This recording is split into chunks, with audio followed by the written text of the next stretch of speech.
महापालिका निवडणुकीत काँग्रेस राष्ट्रवादी काँग्रेसची आघाडी शेवटच्या क्षणी तुटली व काँग्रेसने सर्व 151 जागांवर उमेदवार रिंगणात उतरवले, तर दुसरीकडे भाजप शिंदे सेनेमधील जागा वाटपाची कोंडी फुटली व दोन्ही पक्षात युती झाली।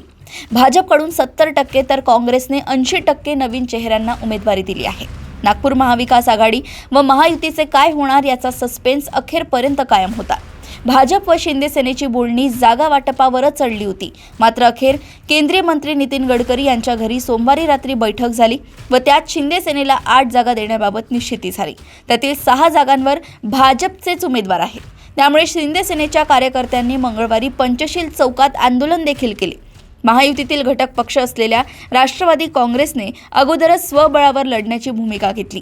दुसरीकडे काँग्रेस व राष्ट्रवादी काँग्रेस शरदचंद्र पवार पक्षात जवळपास पक्की झालेली आघाडी अखेरच्या शेवटच्या रात्री तुटली। उत्तर नागपूर मतदारसंघातील एकही जागा सोडण्यास काँग्रेस नेते डॉक्टर नितीन राऊत यांचा विरोध करत असल्याचे सांगत काँग्रेसकडून आघाडी करण्यात येत नसल्याचा निरोप राष्ट्रवादीच्या नेत्यांना देण्यात आला।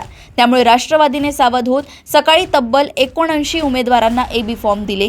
विशेष म्हणजे काँग्रेसचे तिकीट न मिळाल्याने नाराज असलेल्या बहुतांश उमेदवारांना हेरून राष्ट्रवादीने तिकीट दिले।